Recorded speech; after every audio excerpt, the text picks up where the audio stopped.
আশা করি আপনারা সবাই ভালো আছেন, আমরাও ভালো আছি। আবার একটা নতুন ভিডিওতে আপনাদের সবাইকে স্বাগত। আগামীকাল দোল পূর্ণিমা, তাই ঠাকুরের বাসনগুলো বের করলাম আর ধুয়ে নিলাম। জল এসেছিল কলের, তাই ধুতেও সুবিধা হয়। আসলে দোল পূর্ণিমার দিন পুরোহিত মশাই 7টায় আসবেন, তাই অত সকালে তো বাসন ধোয়া সম্ভব নয়, তাই আজকেই ধুয়ে রেখে দিলাম। তারপর গেলাম ছাদে। আসলে আজকে একটু মাছের তেল দিয়ে কুমড়ো শাকের চচ্চড়ি করব। আর ছাদে গাছগুলো হয়েছিল, এমনি থেকেই হয়েছে। এই টবটাতে ডালিয়া ফুল গাছ ছিল, এখনো আছে, তো ওই গাছটাতে সার দিয়েছি। আর সেই সারের মধ্যে হয়তো কুমড়ো বীজ ছিল, তাই কুমড়ো গাছও বেরিয়ে গেছে একটা। তাই ভাবলাম টবটা একটু কেটে নিয়ে আজকে একটু কুমড়ো শাকের চচ্চড়ি করি। কি সুন্দর হয়েছে দেখুন টবটা। টবটা একটু কেটে দিলাম, তাহলে গাছটা একটু বাড়বে। পুরোটা কাটেনি, রেখে দিয়েছি কিছুটা।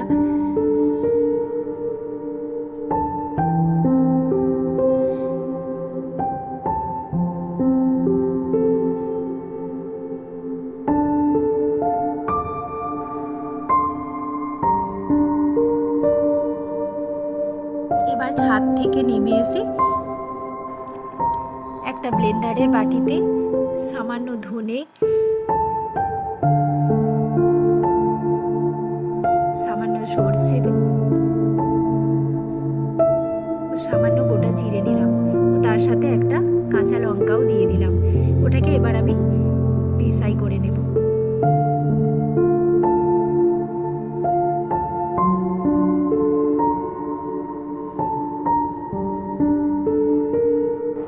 এখানে দেখুন আমি কুমড়ো শাকটা কেটে নিয়েছি আর আলুটা সেদ্ধ করে নিয়েছি। আপনারা চাইলে কাঁচা আলুও নিতে পারেন। আর বড়ি নিয়েছি আর বেগুন নিয়েছি। প্রথমে আমি গ্যাসের ওভেনে কড়াই চাপিয়ে দিয়েছি, সামান্য তেল দিয়েছি, ওতে আমি বড়িটা আগে ভেজে নেব।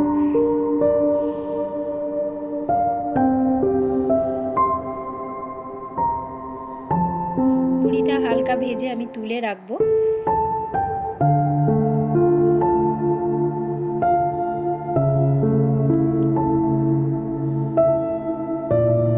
এবার আমি বড়িটা ভেজে তুলে রাখলাম। এরপর আমি পাঁচ ফোড়ন দিয়েছি ও শুকনো লঙ্কা ফোড়ন দিয়েছি তেলের মধ্যে। তারপরে বেগুনটা দিয়ে দিলাম। বেগুনটা আমি হালকা ভেজে নেব।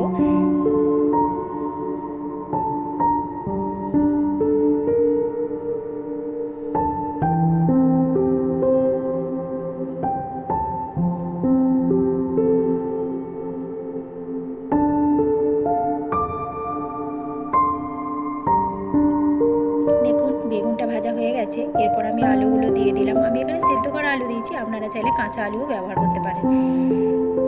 আলুটাও আমি একটু ভালো করে নেড়ে চেড়ে নিচ্ছি। এরপর আমি কুমড়ো শাকটা দিয়ে দেব।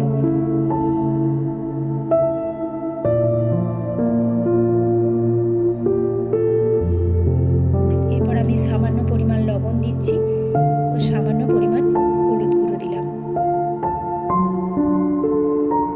এরপর মিক্সিতে যে পেশাই করেছিলাম ওই মশলাটা আমি দিয়ে দেব।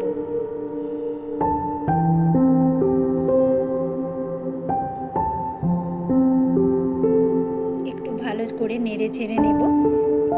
আর বাটি ধোয়া জলটাও আমি দিয়ে দিলাম ওর মধ্যে। আমি বেশি জল দিচ্ছি না, তার কারণ শাক থেকে জল বেরোয়, তাই আমি অল্প পরিমাণই জল দিলাম।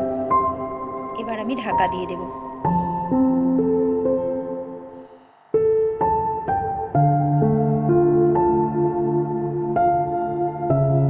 দেখুন ডাঁটাটা সেদ্ধ হয়ে গেছে, শাকটাও সেদ্ধ হয়ে গেছে। এবার আমি অল্প গুড় দিলাম।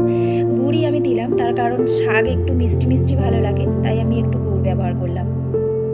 আর এই দেখুন ডাঁটাটাও সেদ্ধ হয়ে গেছে। এরপর আমি গুড় দিয়ে হালকা নেড়ে চেড়ে নিয়ে আর একবার ঢাকা দিয়ে দেব, যাতে গুড়ের গন্ধটা না হয়।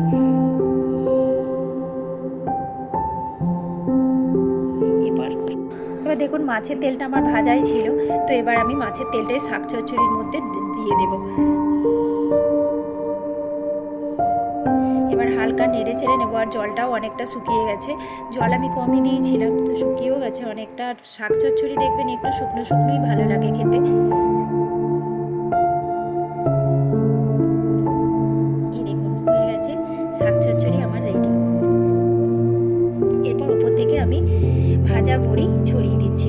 বড়িটা আমি তখন দিইনি,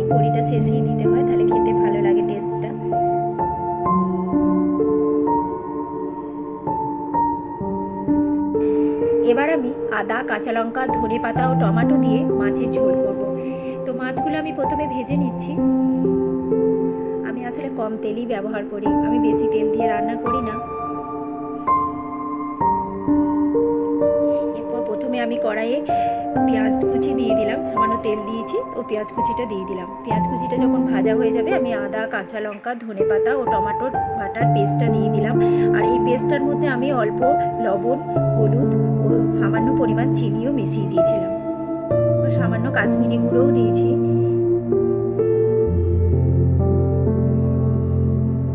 এবার এর মধ্যে আমি অল্প আলুও মিশিয়ে দিয়েছি, সেদ্ধ করা আলু দিয়েছি। এরপর ঝোলটা ফুটে গেলে আমি মাছটা দিয়ে দিলাম। এবার আমি একটু ভালো করে ফুটিয়ে নেব।